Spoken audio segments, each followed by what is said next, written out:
Okay, chapter 15. Chapter 15 is actually very simple. There's gonna be a lot of memorizing in this chapter. So please don't get scared. It's gonna be okay. Please don't get scared. Not yet. Now, the reactions for this chapter, they're gonna be called electrophilic aromatic substitutions. And yes, you should remember that name because sometimes he's gonna be asking for the name of those reactions. So just keep that in mind. Now, this chapter is all about reactions with benzene. We just covered that entire chapter of how to figure out how something is aromatic, anti-aromatic, non-aromatic, right? Right? Okay, yeah, not confident. Now, we know that the main difference between benzene rings and any other conjugated systems that are, for example, like linear, we know that benzene is gonna be really stable. Now, we did our reactions with conjugated systems, right? We did 1, 2, 1, 4 reactions, and those were what kind of reactions? Eliminations. They were addition reactions, exactly. So the reactions that happen with conjugated systems are not going to be the same type that happen for benzene rings. So for conjugated systems, we're always doing some sort of addition reaction. But for benzene, we're just going to be substituting, and that's it. We're replacing one of those hydrogens in the benzene group, and that's it. So this guy is going to be substitution. So in this case, let's just start filling this out through because we're gonna do substitutions. Now, why do we think we're gonna do substitution instead of addition reactions with benzene? He kind of explained it in lecture. Why are benzene rings gonna do a substitution over an addition? Oh, it gets rid of the hydrogen. It gets rid of the hydrogen? It's overall because of the stability. So remember, we know that aromatic compounds, they are really, really stable systems. We love them. What was the second most stable system? What's the name? No, we have aromatic, we have blank, non-aromatic, and last one is anti-aromatic. What are the three systems of linear conjugated systems? Sorry, linear pi systems. I told you the first one. Conjugated and cumulated. Perfect. No. And this case is gonna be yes, because they want to retain the aromaticity. So the stability of that aromatic group, they want to retain it. That's the reason.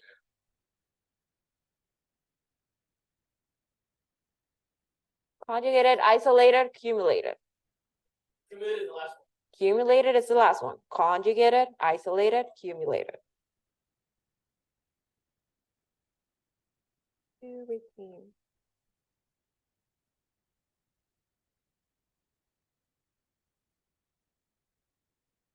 Okay, now, again, remember that you're never going to get really any questions on the actual curve theory mechanisms and all of that. The only thing that you should worry for this chapter is just you have to know the major step, okay? The mechanisms, they're all going to be the same ones, okay? So I'm just going to show you what's going to happen for a halogenation.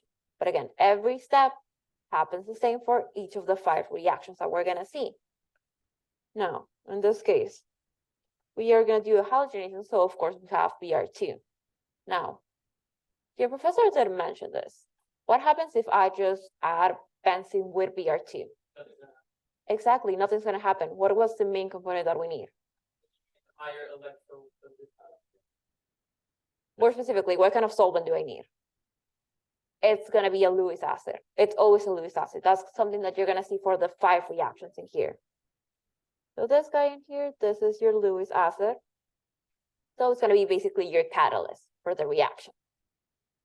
Now, we have our catalyst. Now, what's going to be the nucleophile and what's going to be the electrophile? Benzene, it's the nucleophile. There you go. It is the electrophile. Now, we're going to be attacking this little carbon in here. Okay, we're gonna keep track of that one. So first of all, we know that we have a little hydrogen sticking out of that carbon. And what's the hybridization of that carbon? It's sp2, okay. Now, on the very first step, our double bond is gonna be attacking or electrophile, that bromine. And once it does that, remember, this is a nucleophilic attack. So we are attaching something new, which in this case is gonna be bromine. And of course, that's gonna break the bond between bromine and bromine. So again, we're looking at this carbon in here. We just added the bromine from the electrophile, and this was the hydrogen that was there, okay? We are just adding something else. What's the hybridization now of that carbon? It's sp3. So is the molecule still aromatic? What system do I have now? Non-aromatic. So that's the main part. Notice how we're going from something that's really, really stable to something that's not so stable. So is the molecule gonna wanna do that? Like, no. You wanna retain that stability as much as possible. So in this case, because this is not the most favorable step, it's gonna take the longest to make it happen. Therefore, it does have the highest activation energy, and therefore it's gonna be your rate limiting step. Okay, this is your rate limiting step, the very first one. Bless you. Yes. So the first step, which is over here. Now, notice how in that attack, we're basically using the electrons in that double bond to make the new connection to bromine. So that means that the carbon adjacent to the right, that one is lacking an extra bond. So that's why we have a little carbocation there now. No, technically, this is just a carbocation intermediate, but more specifically for this chapter, we're gonna be calling it an arenium ion. So let's just write it here, arenium ion.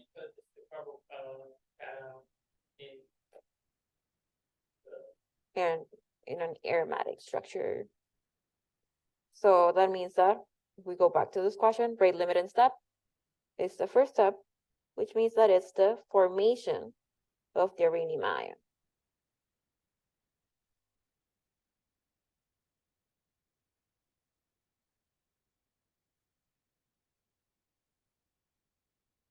Okay, now we have something that's non-aromatic, so that molecule is gonna wanna go back to being aromatic. So to do that, we have to recreate that double bond.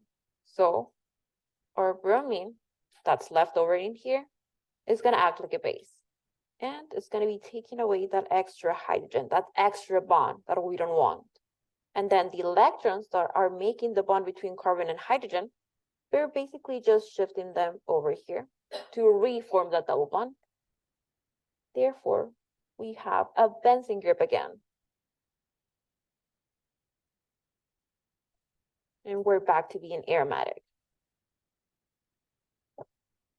So far, questions on the general mechanism?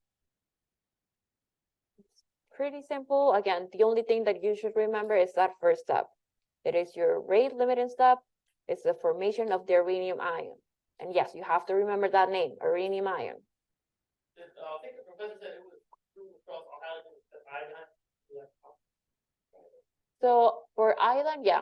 So you're gonna do halogenations with everything but iodine, because iodine needs an extra component, but he's not gonna be asking any conceptual questions on that, thankfully. Okay. Yes. But most of the time it's just either bromine or fluorine. Sorry, bromine or chlorine. There we go. Okay. So far, questions on this? Very good. Pretty simple. Now, notice how pretty much I'm just adding something extra to that molecule. I'm retaining the original carbon skeleton that I have, and I'm just adding something else, a little baby portion of the electrophile. And that's basically the whole gist of this chapter. We're just adding a little baby piece of the reagent into our benzene group. So I pre-filled this out, so I'm gonna give you guys a few minutes to fill that out, or you guys can take a picture, whatever you want. Now, those are gonna be our 5 reactions. the mechanism that I showed you, that was your halogenation, the one at the very bottom. What you have to know is how the reagents look like and how the product is gonna look like.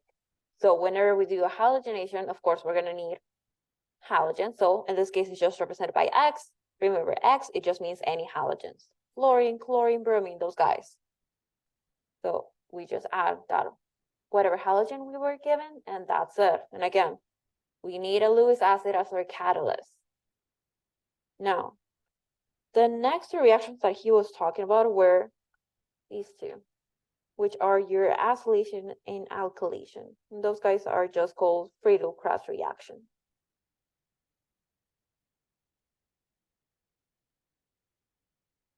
Now, those are the most tricky ones.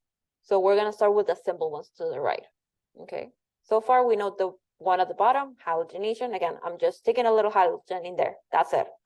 Next one that you should know is your nitration. Again, we have to remember that main reagent, HNO3. Whenever we see HNO3, we're just gonna be adding an NO2 group at the product, and that's it. Now, same process with our sulfonation. Sulfonation, we have a sulfur group. The reagent is gonna be SO3, and the product, we're gonna have the same thing, but we're gonna be adding an extra hydrogen, so SO3H. That's it. Again, we're just inserting a little baby portion of those reagents into the benzene groups, and that's it. So far, questions on the three reactions to the right. So far, we're good. Okay. Now, whatever you see in brackets, the thing that's on black, those are technically your electrophilic species. Sometimes he does ask about them, sometimes he doesn't, so just keep that in mind. For this first one, I don't think he will be asking about that if he does include chapter 15. But either way, let's talk about the two reactions that are actually trickier. So Friedel-Crafts reactions. Those reactions are going to have some special rules. And actually, let's move on over here at the bottom. And yes, I pre-filled this out so you guys could actually read what it says in there. So now, these two reactions are going to be picky. Why? Because sometimes there are going to be no reaction. Now, this rule is going to be applying for both reactions, for alkylation and acylation.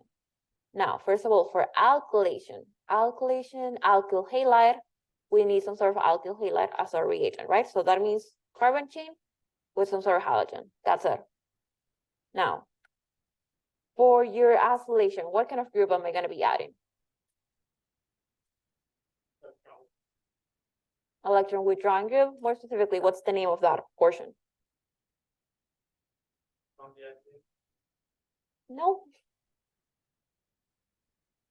What little baby portion of the reagent are we going to add in the product? What's the name of that? And it's actually in the name of the reaction.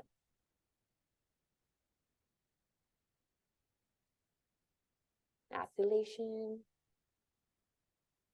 Acyl group. Really? No one? No, we don't remember at all?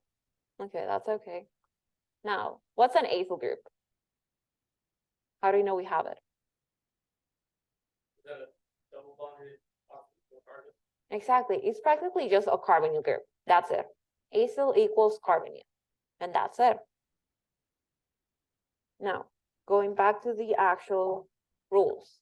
Now, those two reactions are not going to be able to proceed whenever we have any strong electron withdrawing groups. Now, for this chapter, we're not always going to call them electron withdrawing groups. We're just going to be calling them either deactivators, activators, or just general directors. And we're going to be talking about that next. So, again, both reactions are not going to happen whenever we have any strong electron withdrawing groups. Some of the ones that we've learned from chapter 13 are any carbonyls, right? Ketones, aldehydes, sort of carbonyl area. It's not the best. Another example that we've seen before is NO2. That's also going to be a strong electron withdrawing group. Now, the other exception is going to be that there's no reaction with any amine. So NH2, those guys, if you see those present in your benzene group, the reactions are not going to happen at all, okay? Now, alkylation is the one that have extra rules. Now, alkylation, alkyl halides. If we go back to chapter 6 in Article 1, SN2 reactions. So that was all about like the backside attack, the halogen goes away, and then we're left with what kind of molecule? A carbocation. What happened whenever we had carbocations? What happens if it's primary? You're gonna do some sort of rearrangement. So there's 3 types that we've learned before: hydrate shift, methyl shift, ring expansion. Do you remember those guys? Our favorite ones. So now, before I show you a quick recap on rearrangements, alkylation, because again, we have that alkyl halide is going to be very similar to what we saw in an SN1 reaction. Leaving group goes away, that halogen goes away, you're left with a carbocation. If it's primary or secondary, you're going to try to make a rearrangement if possible. Because remember, the whole goal is to make it more stable. Now, keep in mind, whenever you do rearrangements, you're basically changing the carbon skeleton, right? So it's not the same one. Now, whenever we have those rearrangements, we're going to have something called undesired polysubstitution. Okay, so again, undesired polysubstitution, it's only going to happen with alkylations. And as we go through the practice problems, you guys are going to see. But before we do that, here's a quick little recap on rearrangements. So I know. Hydrate shift, you just move a hydrogen. Methyl shift, you just move a little methyl group. Ring expansion, that's the one that causes most trouble. So you guys can take a picture right now. You guys can look back at your notes from Article 1. Yes. Is the methyl shift only applied to where the carbocation shifts from a primary, secondary to a where the tetra substituted carbon? Yeah, it's basically a quaternary, yeah. You need some sort of quaternary carbon to use a methyl shift. Because if it was a tri-substituted carbon, then it'll just be it's just going to be a hydrate shift, exactly. But I'll do it by parts. So those are the first 2. And then we'll do the ring expansion in 2 parts. Okay, we're all good? Okay, let's do the little first portion of ring expansion. Then we're good for the second portion. There we go. Ring expansion happens because there's the molecule there and it wants to break. It's not quite the word that we're going to use. Why?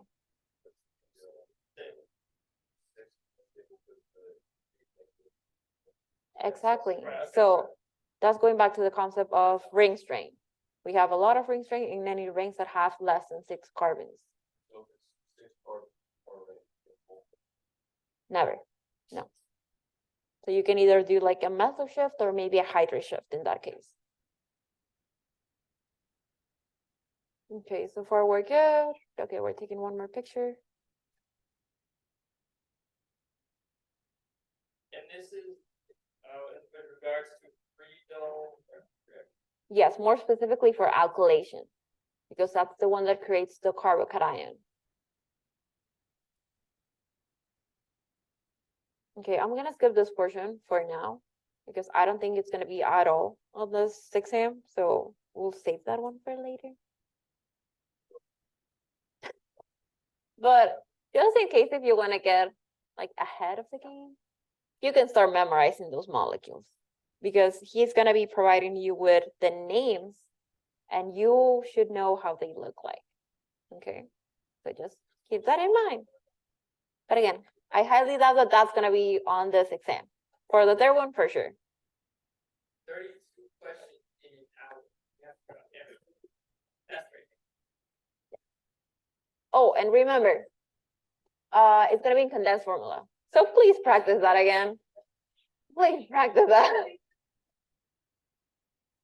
Like, we're so close to the exam, and so many of you are forgetting that it's in condensed formula. So again, please remember that. All of these practice problems that he has on Canvas, they're in condensed formula. So just take a look at those. CH3, CH2, CH2. Cl. Mhm. Oh, then yeah, CH2 too, yeah. That makes sense, yeah. Okay, either way. Let's start with some practice problems on this. So we have a benzene group. We have, what kind of reagent is that? What's the name? What is that, 1,4-propanol? Okay, I wasn't asking for the specific IUPAC name, but you are correct with that one. What kind of type of functional group do we have? What kind of molecule? Halogen. It's more specifically an alkyl halide. Now, if we have an alkyl halide, what kind of reaction am I gonna do? Alkylation. What are the rules for alkylation? You form a carbocation. Okay, so again, same process. We're just gonna play around with that reagent. That's it. I'm not touching the benzene group for now. Chlorine is gonna go away. Once it goes away, that's when we form the carbocation. So let's look at that. What kind of carbocation do I create? Primary. Can I make it any better? By doing what? Exactly. We have two hydrogens in here. So what's gonna happen is just a little hydride shift. So let's just write hydride shift in here. So now that carbocation, what's gonna be the degree? Secondary. Can we make it into the tertiary position? In this case, no. So we're just gonna take the secondary position. Now, once you have your carbocation in the most stable position, now you can actually add it into your benzene group. That's, again, the little baby portion from the reagent that you're adding to the benzene group. So in this case, because we don't have any substituents on the benzene group, we can attach it to any of those carbons, okay? So we're just gonna start redrawing our benzene group. And then we're just gonna make a new connection to that carbon chain that had the carbocation. So this is 1, 2, 3, 1, 2, 3. And that's it. Yes. Question. If this is on a benzene ring with only hydrogen, if it was are we gonna get asked about the benzene ring that has another system? Yes. So like, let's say this benzene ring right here has a chlorine to it, right? Will it go to the opposite side of the Yes. benzene ring? And that's because of the electron density being full, which it repels Yes. the new substituent that Jordan somehow, right? So it wants to be, it wants to attach to this. So yeah, whenever you have anything attached to your benzene group, those guys are not gonna be called substituents for this chapter. We're gonna call them directors. So they're gonna be directing where you're gonna be adding the little baby portion of that reagent. So actually, yeah, let's talk about that one first before we continue with the practice problems. Okay, now we have two types of directors, activators and deactivators. By the name, you can pretty much figure out what's gonna happen with the rate of the reaction. Activators, they're gonna speed up the reaction. They're gonna make it go faster. Deactivators, they're just gonna slow down the reaction. They're gonna hinder the rate, basically, and that's it. Now, that's where your electron donating and withdrawing groups come into play. We talked about those guys in chapter 13 when we were doing Diels-Alder. Now, your electron withdrawing groups, they are gonna be your deactivators, okay? That's the new name that we're gonna assign them.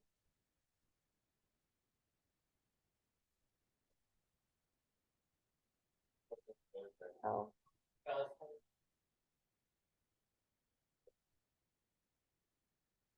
Sorry, I got distracted. Okay. Where was I? Deactivators. Okay, withdrawing groups. Now we're calling them deactivators. Now, electron donating groups. Now we're calling them activators. Okay, those are the new names that we're implying.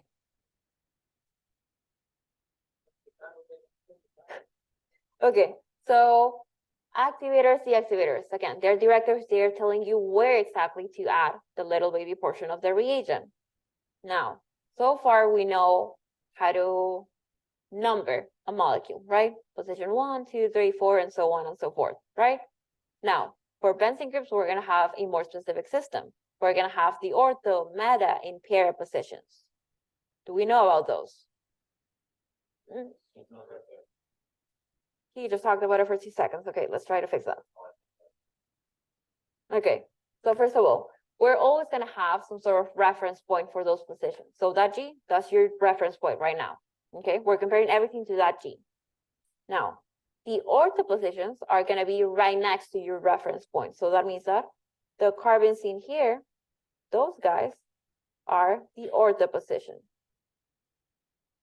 Okay.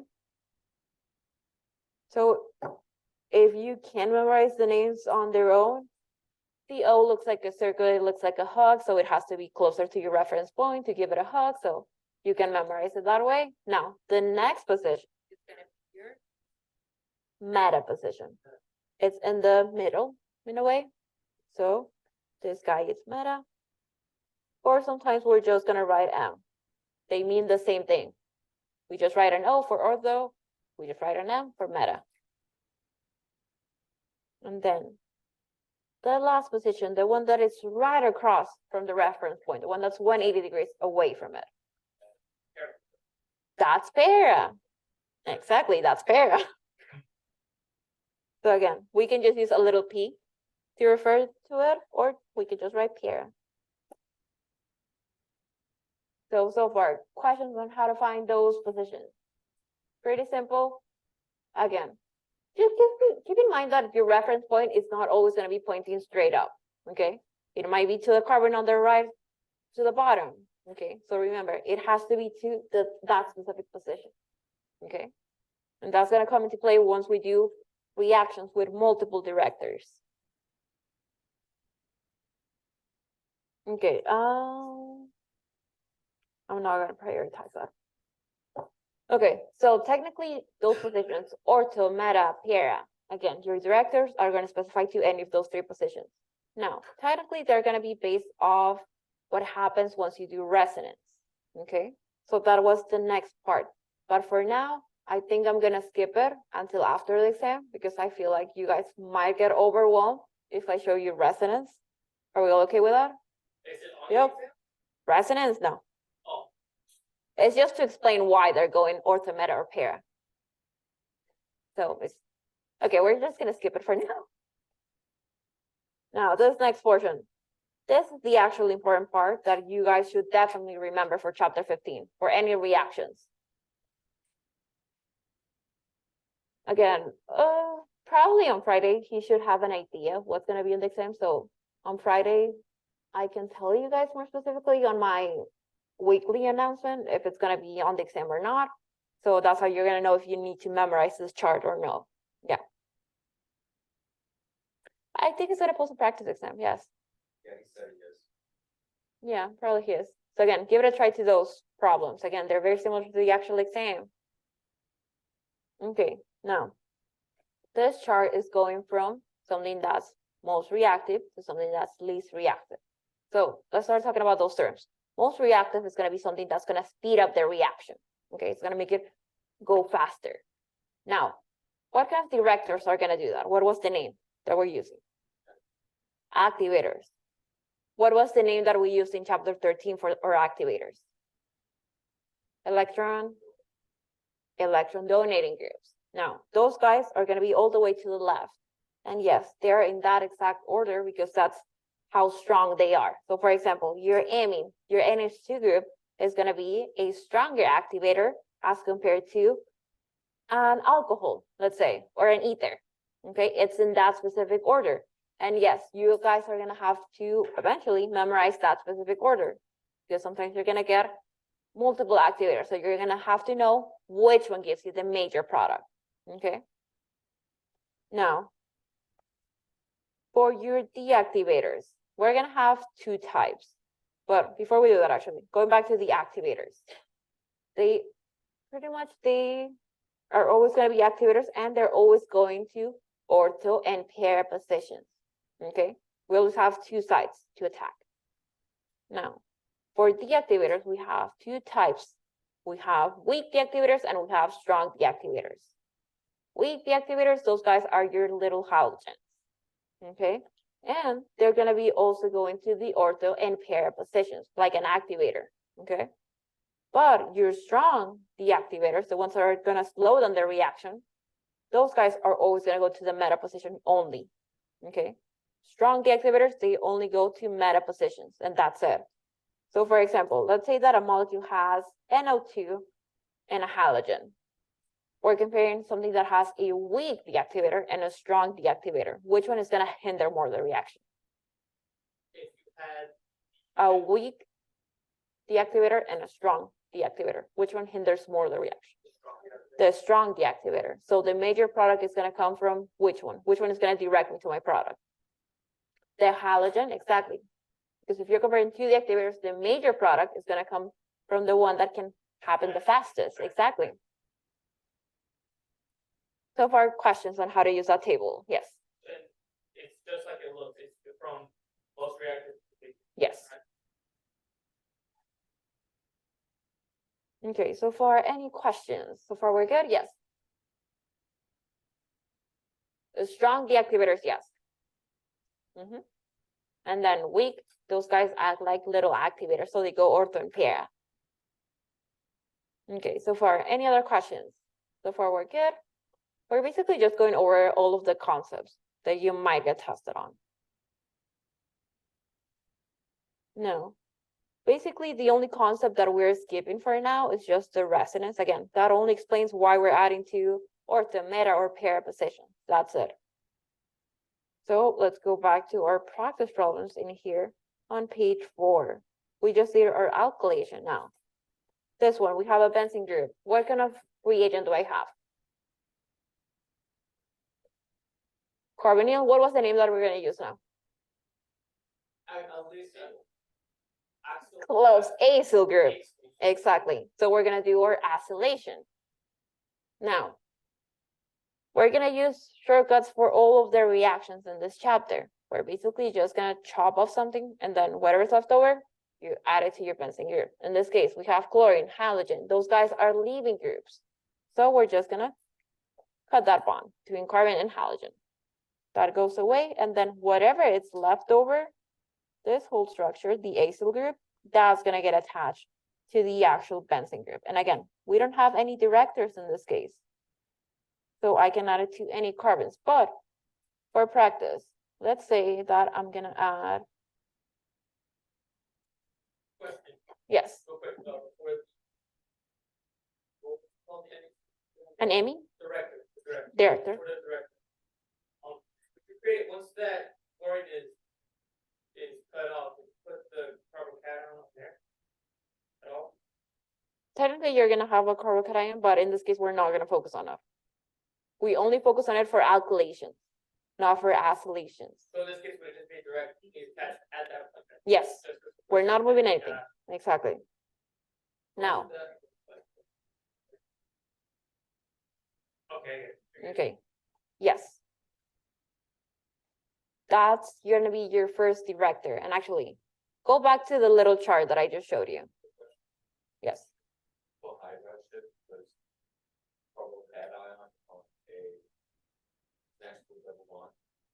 So what's going to happen for this reaction? Let's go back to this chart. Okay. So chlorine leaves, and we're left with the little carbocation. Technically, it's in the vinylic position, so we really don't like it. It's not that stable. So there's going to be some resonance happening. So the structure on the right, that's going to be the actual electrophilic species for or acetylation. Sorry, acylation. There we go. So through resonance, exactly. And at the end, that's going to stabilize it. But again, it's going to go back to its original structure. So we're preserving basically that carbon skeleton. So you just kind of skip that. Exactly. Now, NH2, is that an activator or deactivator? Okay, it's an activator. Well, this guy, it's a strong activator. And what's the name of this functional group? It's an amine. Okay, what was the rule for acylation? It doesn't react with any amines. So in this case, we're just gonna write no reaction because we have that amine. Okay, so again, you have to be careful with alkylations and acylations. Those guys are special. They have rules. So far, questions on the first two. So far, we're good. So far, how are we feeling in chapter 15? So far, we're good? Okay. It's NH2, which is most reactive. Yes, but acylation, remember, it has the rule. It's not going to work. Where did I put it? The bottom. Oh, wait, no. It's right there. Right there. Those reactions are not going to happen whenever you have any strong electron withdrawing groups or any amines. NH2, it's an amine, so that's why the reaction can proceed.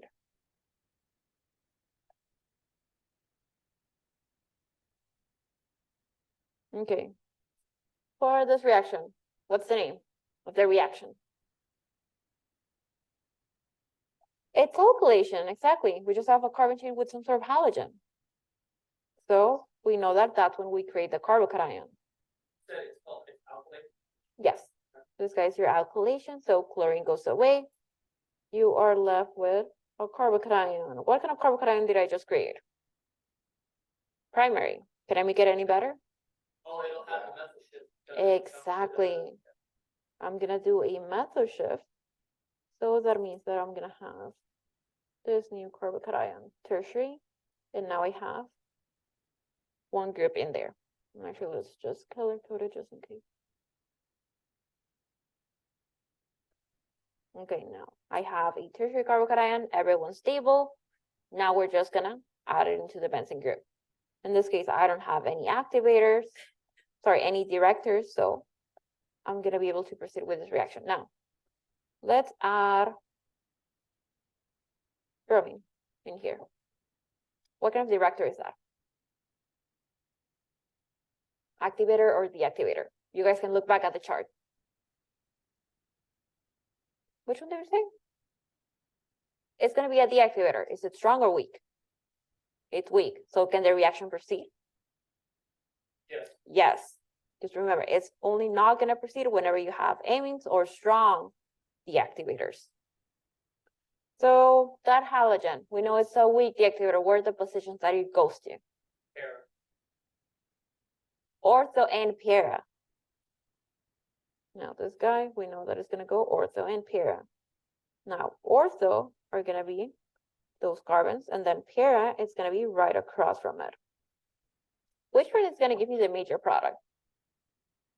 The ortho position or the para position? It's going to be the para position. Why? More stable. Why? Why is it more Because stable?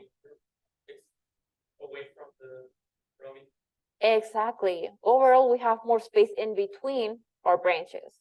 So that means that there's less steric hindrance, so it's more stable. There's nothing clashing with each other, basically. So I have that benzene group. We have our bromine in this place.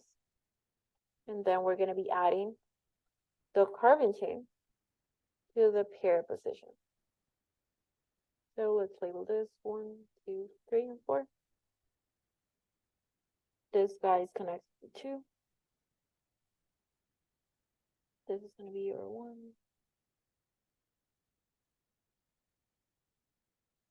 And there we go. That's going to be your product. Okay, so far questions. So far we're good.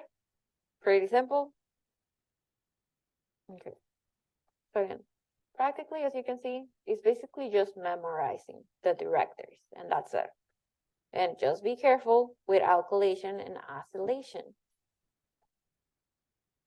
So I'm gonna save the rest of the handout for Friday, so you guys have like an extra 5 minutes to yourselves. So yeah, I'll just email my supervisor about Monday, and then I'll email you guys Friday, okay?